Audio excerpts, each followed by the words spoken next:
Bonjour tout le monde, merci beaucoup au comité organisateur pour l'invitation.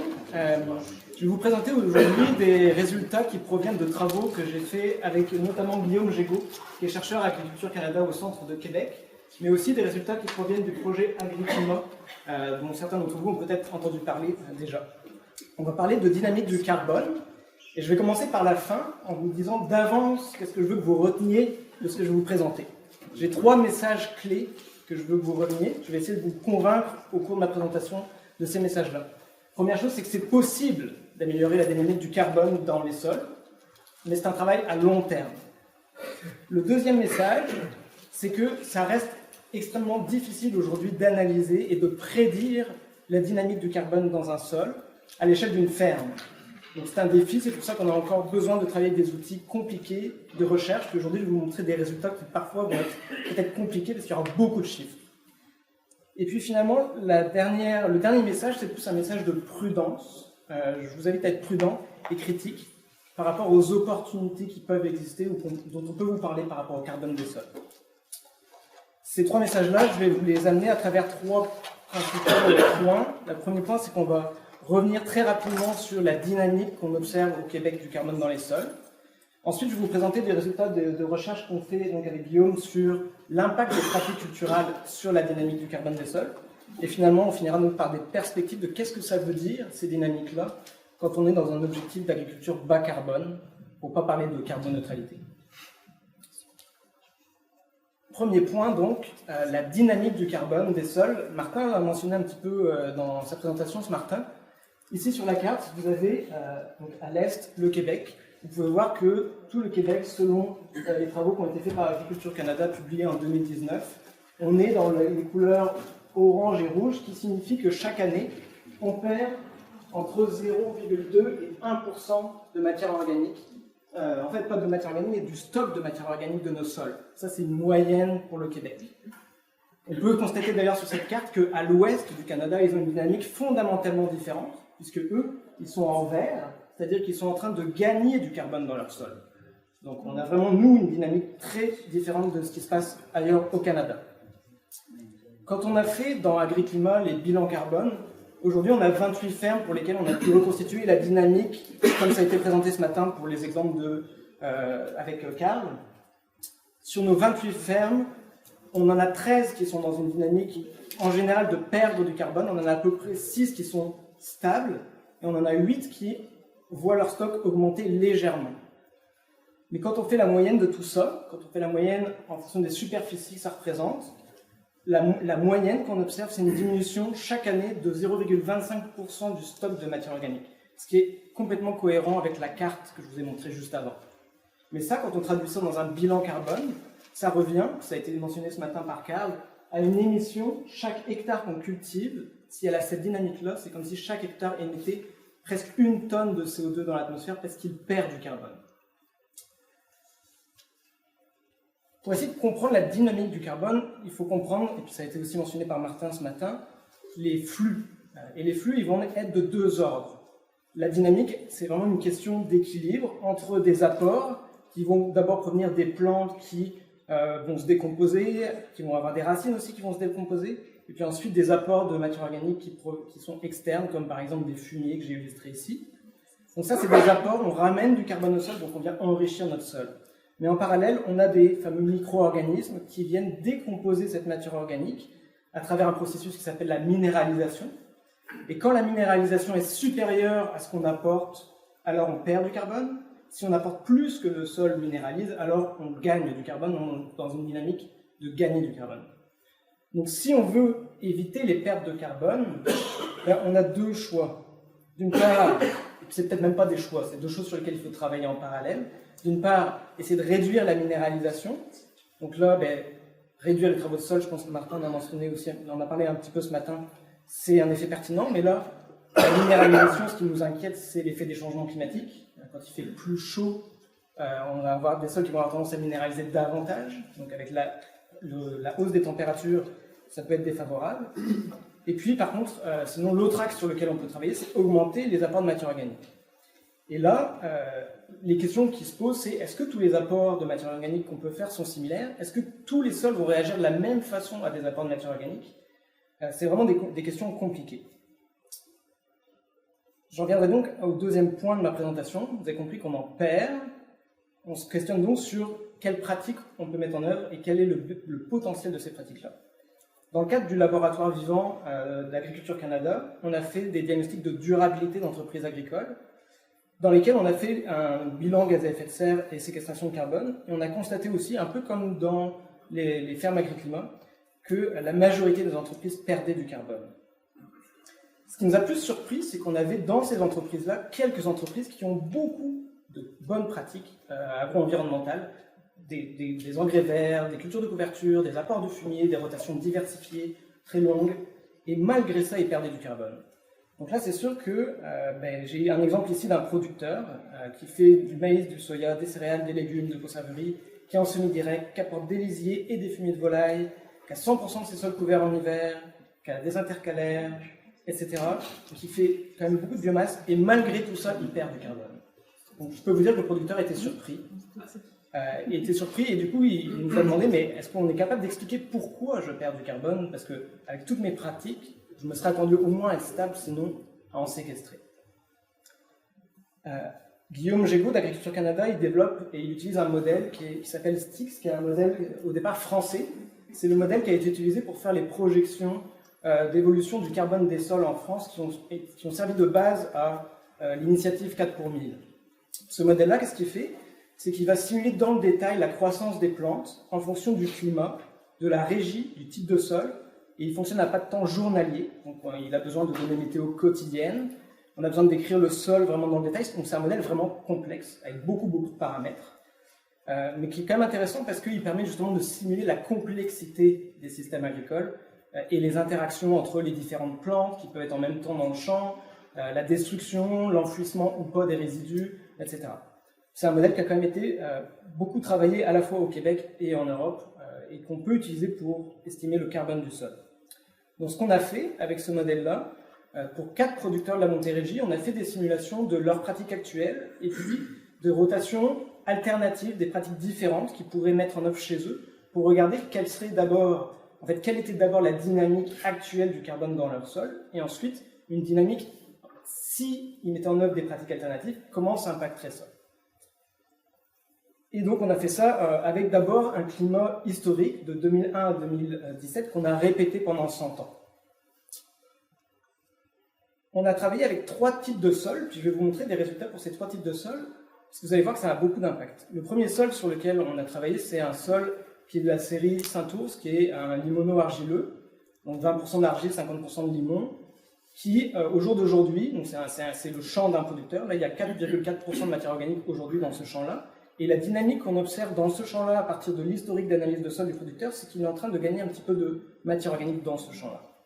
Le deuxième sol sur lequel on a travaillé, c'était un sable fin, la série Fleury, donc un sol avec essentiellement du sable, 4% d'argile, 10% de limon, ça veut dire que c'est 86% de sable, 2% de matière organique.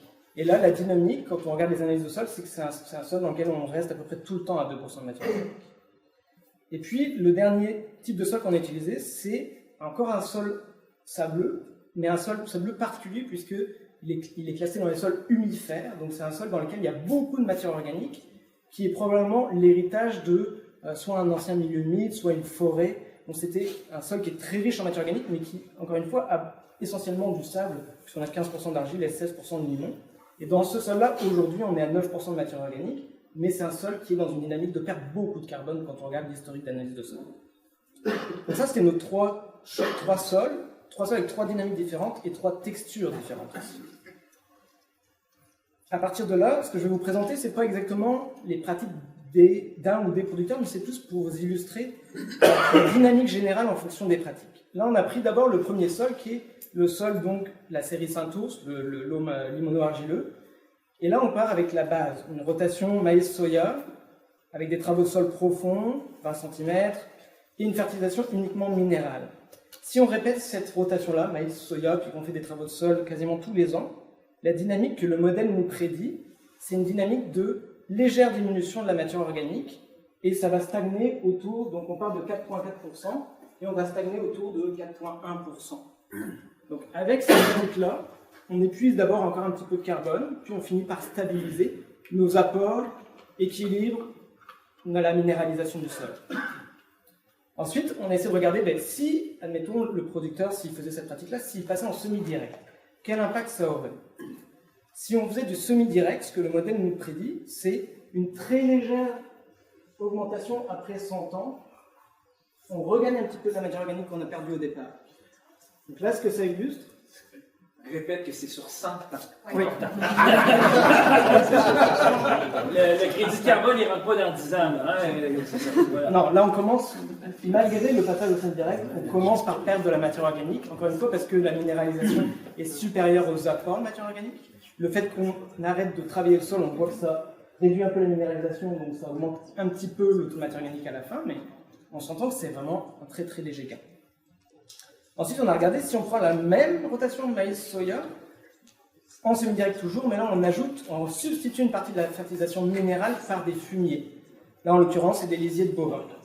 Là, on peut voir, et ça vient confirmer un peu ce que Martin présentait ce matin, les fumiers ont vraiment un potentiel important, puisque là, non seulement on inverse la tendance de perte, mais on est capable d'augmenter la matière organique. Par contre, on voit aussi qu'au début, ça monte un peu plus vite, puis on finit par atteindre un certain plateau. Donc là, on est capable d'atteindre 5%. Toujours dans le même sol, on s'est dit, bon, admettons le producteur n'a pas accès à du fumier. Qu'est-ce qu'il peut faire d'autre? C'est des cultures de couverture. Donc d'abord, là, on essaie de regarder si on mettait un radis en intercalaire de son maïs, on enlève les fumiers, donc là on n'a plus de fumier, on est maïs-soya mais avec un radis en intercalaire, donc qui va continuer, en fait qui va être présent entre le maïs et le soya à chaque fois, mais qui est semé en intercalaire 30 jours à peu près après le semis du maïs. On obtient en moyenne, selon le modèle, 1,5 tonnes par hectare de biomasse aérienne sèche, donc en matière sèche. Karl me faisait remarquer que c'est un peu élevé. Probablement que quand vous faites cette pratique-là, vous en avez peut-être un peu moins de biomasse. Donc ça veut dire que probablement que notre modèle surestime un peu la séquestration de carbone liée à ce radis. Mais on peut voir que c'est à peine mieux que la pratique avec semi-direct. Et c'est beaucoup moins bien que le fumier. On a essayé de regarder aussi si on ne mettait pas du radis, mais plutôt un régras, qui va avoir un C sur N différent, qui va avoir plus de matière sèche, qu'est-ce que ça donne? On peut voir que là encore, entre la pratique avec le radis ou régras, on a vraiment une différence qui est infime. Pourquoi? Parce qu'on est toujours dans une dynamique où on ramène finalement quand même pas beaucoup de carbone au sol.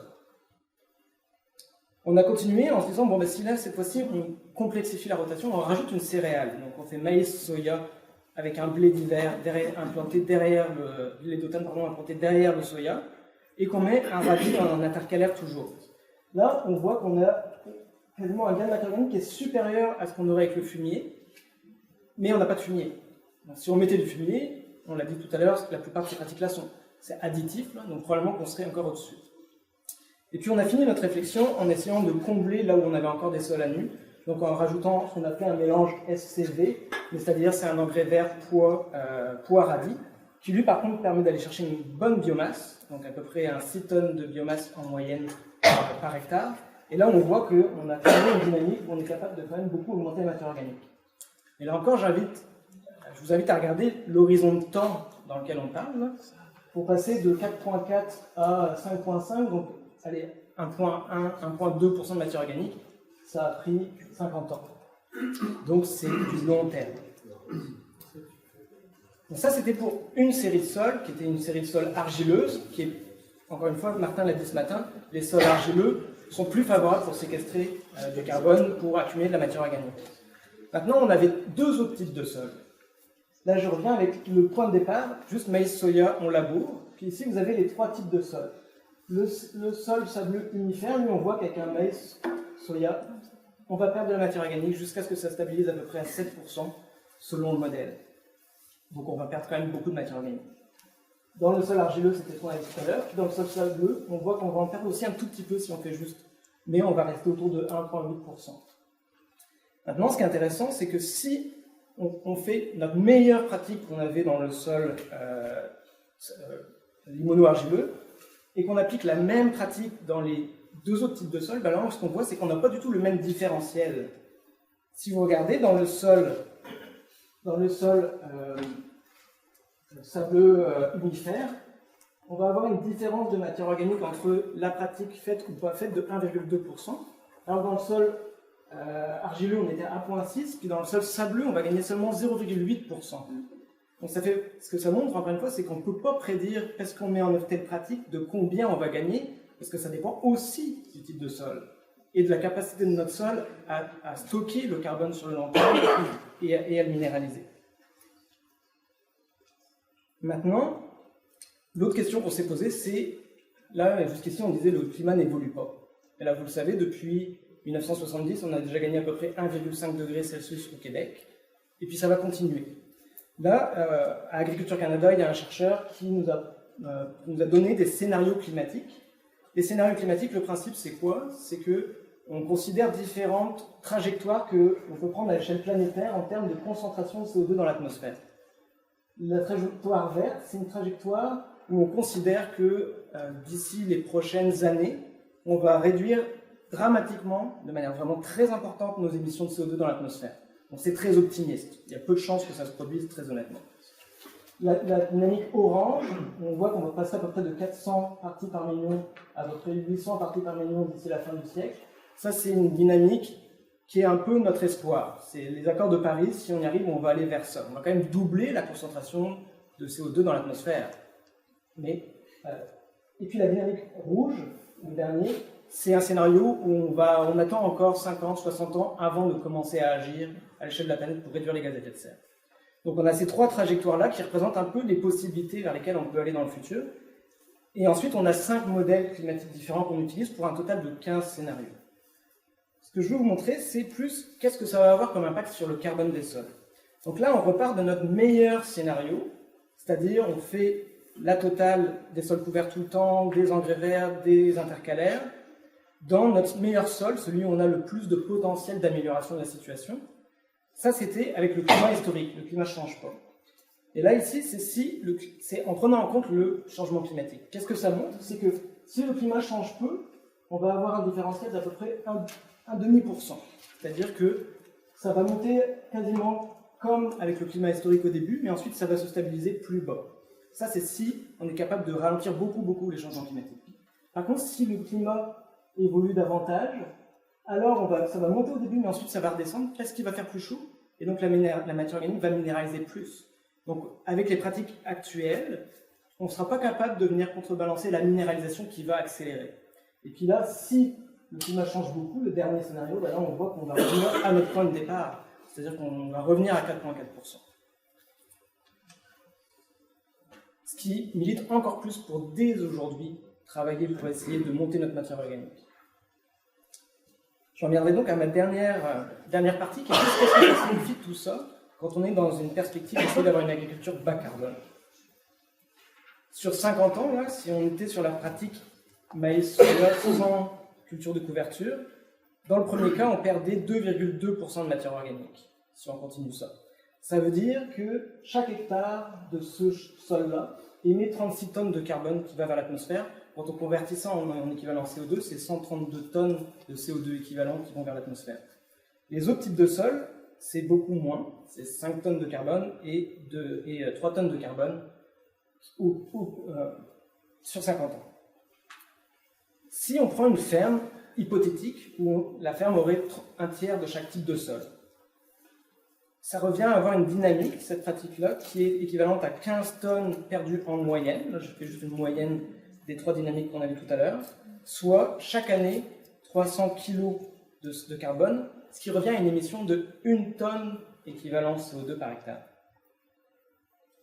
Si on veut remettre ça dans une perspective d'un bilan carbone, là ici, ce que je vous présente, c'est la ferme moyenne finalement du Québec en grande culture qui a été définie par le Centre d'études des coûts de production en agriculture, qui est la ferme en fait qui sert de base au calcul de coûts de production que la financière agricole utilise pour le programme d'assurance. Cette ferme moyenne-là du Québec, elle a 364 hectares, elle cultive essentiellement du maïs, du soja et un peu de céréales. Elle achète des intrants et elle importe aussi des fumiers. Quand on fait le bilan de cette ferme-là, ses émissions, comme ça a été présenté ce matin, c'est 950 tonnes de CO2 par année, ce qui fait une émission de 2,6 tonnes par hectare.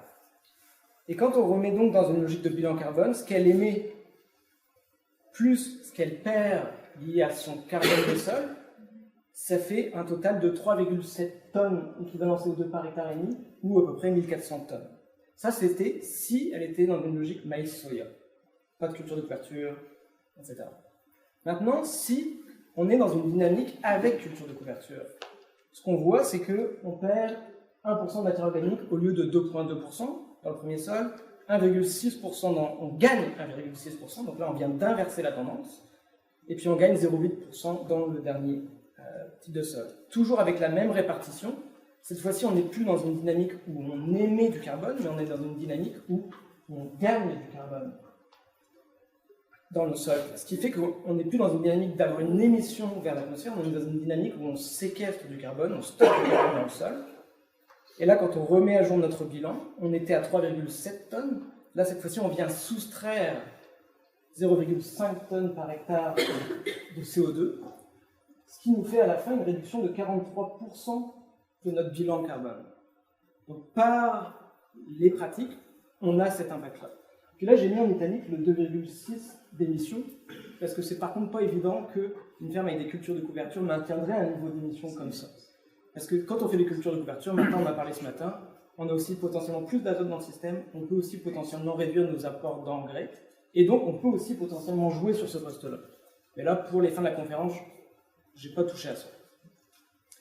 Maintenant, ça c'était dans le cas où on avait un tiers, un tiers, un tiers, mais si on prenait d'autres cas, une ferme qui aurait 50% du sol où on séquestre le plus, ça pourrait être encore plus de carbone qui serait séquestré, et donc elle pourrait avoir encore un bilan carbone plus faible.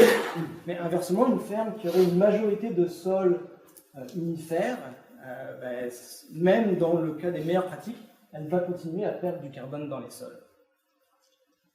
Donc là encore, ça dépend vraiment de quel type de sol on a.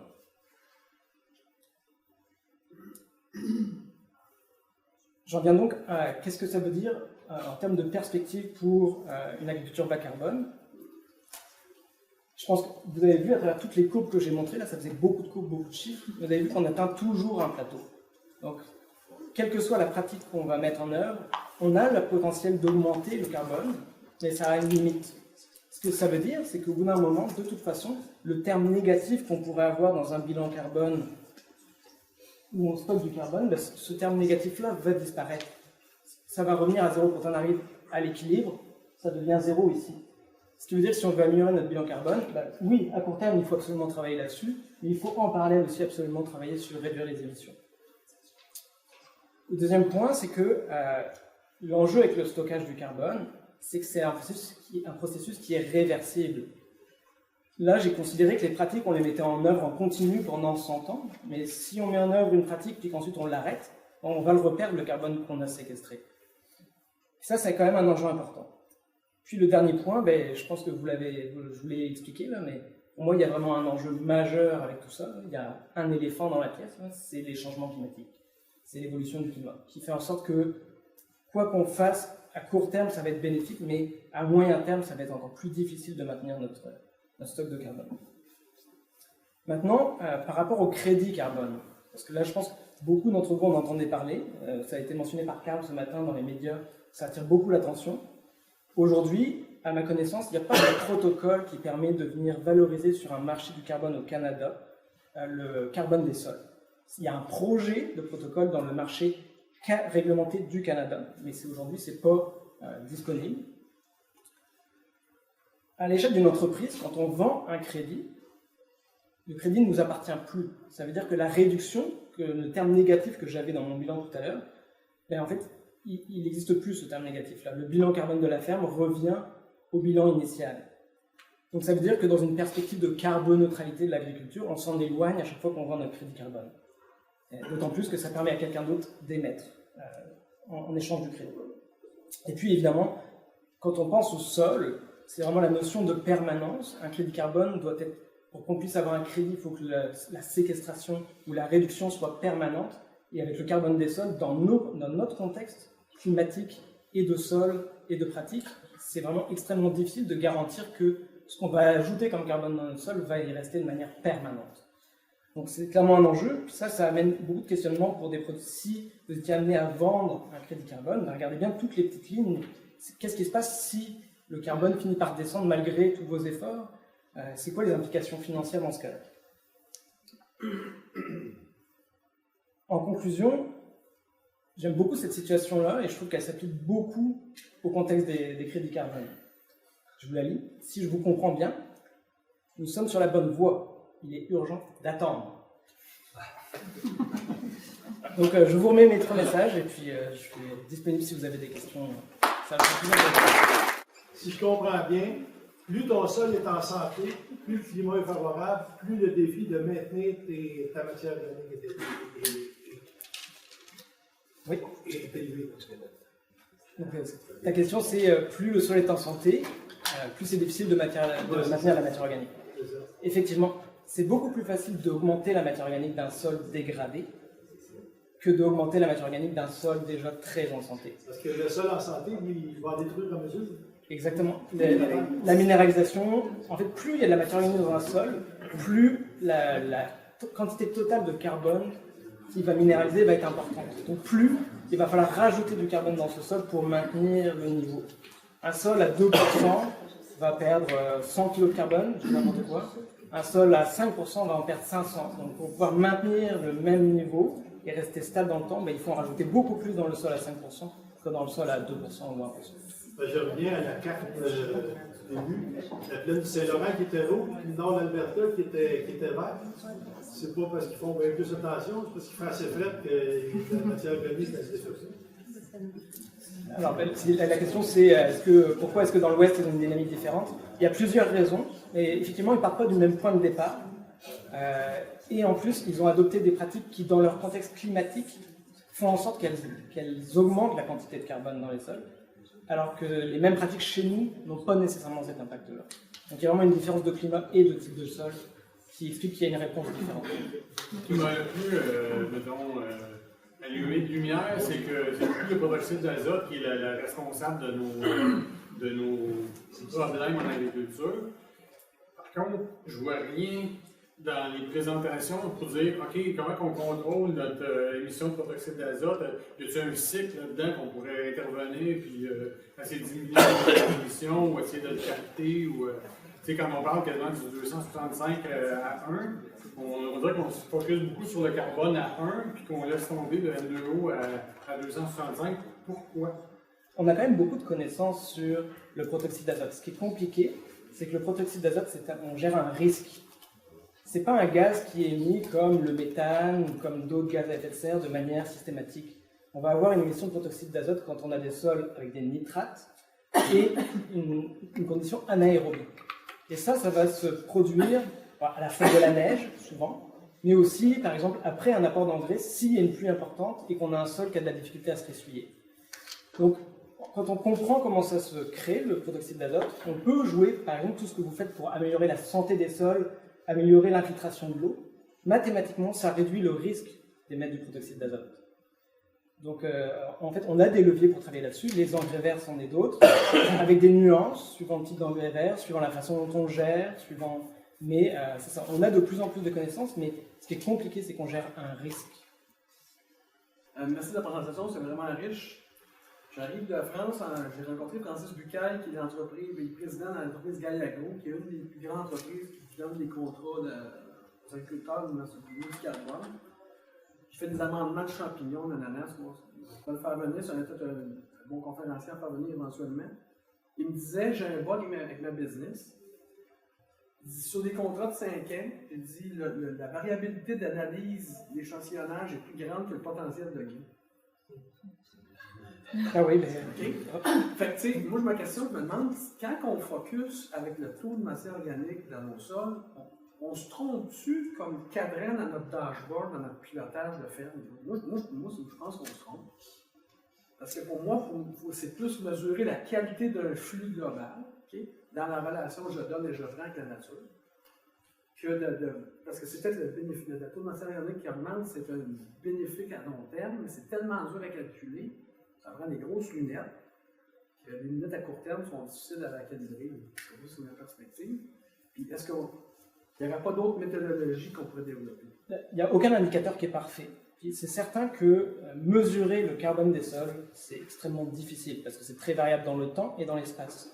Si on fait l'analyse au printemps versus si on fait l'analyse à l'automne, on va avoir des résultats différents. Si on l'a fait faire par tel labo ou par tel labo, ça va être différent. Si c'est toi qui l'as fait ou si c'est moi, ça va être différent. Donc, il y a beaucoup d'incertitudes. Je pense qu'à la fin, l'objectif, c'est pas de viser un certain point. Je pense que c'est plus de viser une dynamique d'amélioration des sols qui passe par l'augmentation de la matière organique.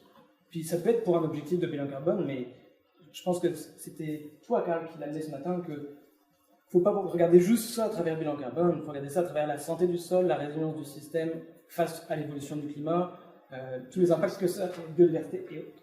Donc, pour moi, là, c'est juste une lunette qui nous permet de montrer que les pratiques, elles ont un impact, puisqu'on peut, par les pratiques, améliorer, puis ça va venir aider le climat, mais c'est ça. Après, d'autres méthodes, évidemment qu'on pourrait prendre d'autres méthodes pour comptabiliser ça. Thomas? Ouais, c'est Catherine. Petite question, ça fait 2 fois qu'on entend parler du 4 pour 1000. On peut juste faire expliquer qu'est-ce que c'est, ça, le 4 pour 1000? Le 4 pour 1000, en fait, ça revient, c'est comme 0,4%. C'est de dire que nous, ici au Québec, là, on perd 0,25% de matière organique de notre stock chaque année. Si on est capable d'inverser ça et d'augmenter de 0,4%, ça fait quand même, vous voyez, un gros gap. Hein, ça fait 0,65% de différence. Mais si on était capable d'inverser ça, à l'échelle de l'Europe, ils ont estimé que si, dans les sols européens, ils pouvaient atteindre un 0,4% de gain annuel de stock de carbone dans leur sol, ils annuleraient les émissions de toutes les émissions finalement du continent européen, qui proviennent de tous les secteurs industriels, transport. Donc c'est un objectif qui sur le papier a l'air chouette. Dans nos conditions. Ils sont rendus dans leur... Ils ont fait des mesures. Mais ils sont vraiment aussi, il faut comprendre, en Europe, la dynamique est vraiment différente. Hein. On cultive des sols depuis plutôt quelques millénaires et non pas quelques centaines d'années. Donc ils parlent de taux de matière organique qui sont beaucoup plus bas. Et donc encore une fois, plus notre taux est bas, plus notre sol est dégradé, plus c'est facile de faire un gain rapide au début. Donc honnêtement, je pense qu'aujourd'hui on ne l'atteint pas, sur 4 pour 1000 en Europe, mais l'objectif est probablement beaucoup plus atteignable qu'il ne le serait si on essaie de se le donner ici. Catherine? Oui, j'essaie de comprendre un peu l'échelle de l'augmentation de la minéralisation avec l'augmentation des températures. Est-ce que, tu sais, si on dit qu'on essaie de tirer profit des changements climatiques et qu'on arrive à faire des plus longues saisons de culture de couverture, est-ce que ça peut aider à compenser un peu la minéralisation ou c'est comme pas du tout la même échelle? Dans le modèle qu'on utilise, là, les rendements varient en fonction du climat. Donc, on a déjà dans nos simulations une hausse de la biomasse de nos engrais verts, de nos cultures principales, de nos couverts permanents avec l'évolution du climat. Donc, c'est pris en compte dans la projection que je vous ai montrée, là, ça intègre une hausse de la biomasse, de la croissance des biomasses. Okay. Et on voit que ça ne permet pas de compenser, dans les hypothèses qu'on a fait ici, ça ne permet pas de compenser la hausse de la minéralisation. Une question dans les modèles que tu as présentés, tu parlais justement de la construction carbone associée aux cultures de couverture, aux résidus de culture, en regardant la biomasse aérienne. Donc, la biomasse racinaire n'est pas considérée. Donc, est-ce qu'on peut dire qu'on sous-estime cette contribution-là? On intègre les racines dans le modèle. En fait, là, j'ai exprimé la biomasse aérienne parce que c'est ça qu'on a comme référence habituellement, c'est ce qu'on mesure. Mais le modèle simule la croissance des racines et la décomposition des racines et le stock de carbone des racines. C'est vraiment un pool de matière organique complètement différent, qui a une dynamique complètement différente aussi. Dans le modèle, on reproduit vraiment bien le fait que la majeure partie de la biomasse qu'on met en surface va après 5 ans. Après 5 ans, il reste à peu près 10% de la biomasse qu'on met en surface. 90% est reparti vers l'atmosphère. Alors que pour les racines, c'est vraiment complètement différent. Après, ça reste un modèle. Hein. Ça reste un modèle, ce qui veut dire qu'il n'est pas parfait. Il y a de l'incertitude, il y a de l'erreur, c'est certain. Marie-Ève? Oui, dans les dernières slides où tu parlais, le scénario avec les cultures de couverture qui avait une augmentation de 1,6, est-ce que c'était des cultures de couverture à chaque année ou c'était juste après les céréales puis dans l'intercalaire? C'était quoi les scénarios de culture de couverture qui étaient... Le scénario de culture de couverture que je considérais à la fin, c'était le scénario le plus... c'était la rotation maïs, soya, blé avec un intercalaire de radis dans le maïs. Non, c'était plus loin. Mais en fait, c'est celle-là. C'est le même, ok. C'est ça. Ok, ce c'est ce scénario-là que tu fais quantifier. En fait, à la fin, je compare la pratique maïs, soya, labour avec cette pratique-là rotation la plus... Ok. Avec un blé d'automne, avec... La seule chose que j'ai pas mis dans cette simulation-là, mais qu'on a testé aussi, c'est de rajouter un trèfle, un intercalaire du blé, qui lui permet de rajouter de l'azote aussi, puis ça donne encore des meilleurs résultats.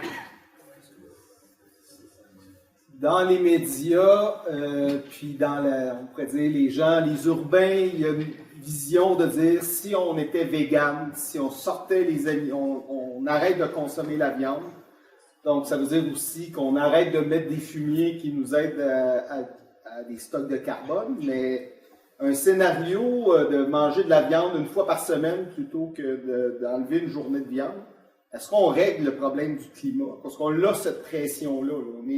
On est coupable de produire à échelle industrielle de la viande. Est-ce que ça serait aidant ou pas du tout? Il y a une chose que j'aurais pu présenter aujourd'hui, que je n'ai pas présentée, qui est une corrélation qu'on a fait dans nos fermes agri-climat entre le taux de matière organique moyen des sols et la part de plantes fourragères dans la superficie cultivée de la ferme. Puis on a une corrélation qui est magnifique. En gros, plus il y a de plantes fourragères dans le système, plus on a de carbone dans les sols.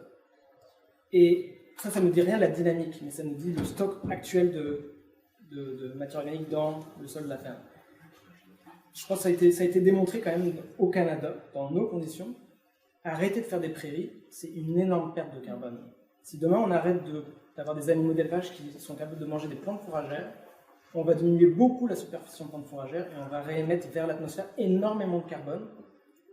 Et qui, honnêtement, je ne l'ai pas calculé puis je ne m'aventurerai pas, mais ça pourrait venir contrebalancer une grande partie de ce qu'on économiserait à cause du méthane entérique. En dépit de la fermentation entérique, puis... Je pense que le potentiel d'émission des sols, il est énorme. Un sol à 8% qu'on amène à 2%, c'est des centaines de tonnes de CO2.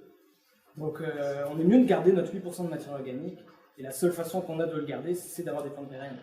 Mais dans la présentation de Carl, toi, ce matin, tu disais que quand on apportait du fumier, ben là, on était comme dans les tops de GES. Puis là, ce qu'on sait, c'est que là, s'il y a des animaux, ben, qui mangent des plantes, des fourragères, ben, c'est comme un antagonisme. Le protoxyde avec les cultures annuelles. En fait, bon, la question, c'est, je répète la question. La question, c'est si ce matin on voyait que si on apporte du fumier, ça émet des GES. Ce que les études ont démontré par rapport aux émissions de protoxyde d'azote en lien avec les sources d'azote, c'est que si j'apporte 100 kg d'azote sous forme de fumier, je vais avoir moins d'émissions que si je l'apporte sous forme d'engrais minéral de protoxyde d'azote. Donc, première chose, quand je suis dans une ferme, si je peux remplacer l'engrais minéral par du fumier, je vais réduire mes émissions de gaz à effet de serre. À deux niveaux. Au niveau de mes sols, et en plus parce qu'il n'y aura pas eu de fabrication de l'azote dans une usine, et ça représente quand même quasiment un peu plus de 3 kg de CO2 par kilo d'azote. La production de l'engrais et le transport jusqu'à la ferme. Donc on économise ce 3 kg de CO2, et en plus on réduit les émissions de protoxyde d'azote des sols. L'exemple de Carl ce matin, c'était une ferme bio, donc il n'y avait pas d'émissions de protoxyde d'azote liées à l'engrais minéral, vu qu'il n'y avait pas d'engrais minéraux utilisés. C'est pour ça que les fumiers représentaient la majorité des émissions, mais dans une ferme de grande culture conventionnelle, où on a de l'engrais minéral et du fumier, l'azote des engrais minéraux va mettre plus que l'azote des fumiers. Ensuite, encore une fois, dans une ferme avec de l'élevage, quand on met de l'azote sur des plantes fourragères pérennes, on a beaucoup moins d'émissions de protoxyde d'azote, c'est 5 à 6 fois moins que si on le met sur des cultures annuelles. On a beaucoup moins, puis là, c'est vraiment une question de risque, c'est que les plantes fourragères pérennes, elles ont des racines vivantes quasiment toute l'année qui captent l'azote quand il est disponible, chose que n'ont pas les cultures annuelles. Donc en termes de risque, c'est vraiment beaucoup plus faible les risques d'émissions avec des cultures pérennes qu'avec des cultures annuelles. Je ne sais pas si ça répond. Et en plus, c'est bénéfique pour le carbone. Et pour ajouter aussi, c'est que c'était des argiles lourdes. Hein? C'est dans les sols argileux, les émissions de protoxyde, c'est dans les pires. C'est pour ça que c'était très élevé.